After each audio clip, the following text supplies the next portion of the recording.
On one of my flights, I saw the ballistic missile, or one of the several, that left the Iranian surface-to-surface missile, traveled through the atmosphere, and ended up hitting the surface in Israel, but not only any surface. This missile landed within a heavily dense civilian city, a very well-known city in Israel. And from the skies, I saw it explode between the buildings, impacting the buildings. I couldn't tell from the sky if it actually hit the building or no. I had to first land and open up the news to understand that several Israeli civilians were murdered from this one Iranian ballistic missile. And this is only one of the several that had an impact on civilians in Israel. We had to sacrifice so much planning and flight time and operational tactics in order to come to this portion of the operation where you understand what you're doing this for.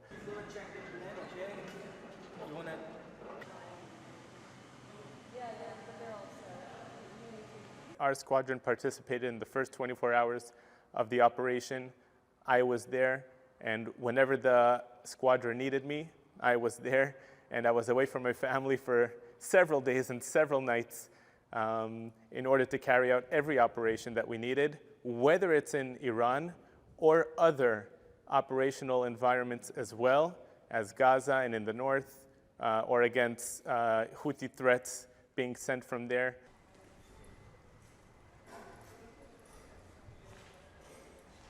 The fact that we're in the Iranian skies is to defend all civilians and the state of Israel in its entirety. The fact that we're there bombing targets is to stop the Iranian missiles, the Iranian ballistic missiles, the Iranian nuclear threat, and all of the proxies in the area, whether it's Hamas, Hezbollah, or the Houthis in Yemen.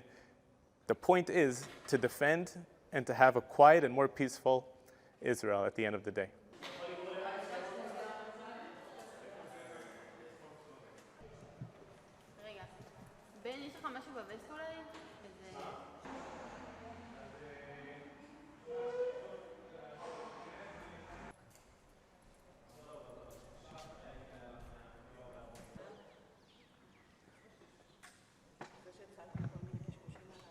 All of the Israeli defense operations, and specifically the Israeli Air Force operations, are carried out legitimately. We are targeting threats that are threatening civilians. They're threatening the state of Israel.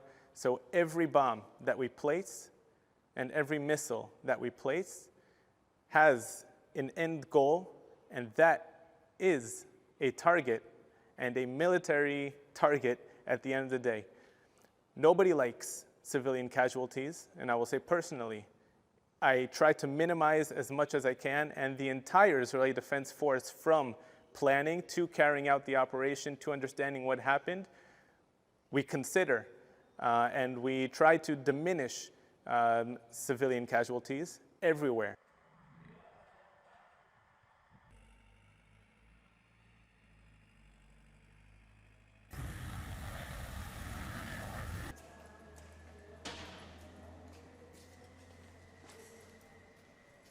Multiple times where I reach 2 to 3 seconds before releasing my bomb from the fighter jet, we get called off.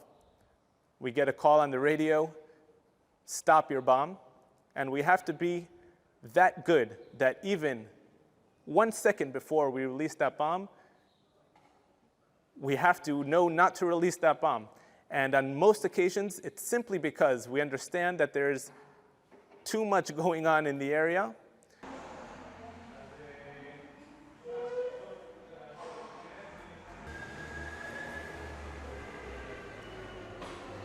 I never say bye to my wife on the telephone. It's a contract that we made also when we got married. We never say bye, we always say see you later.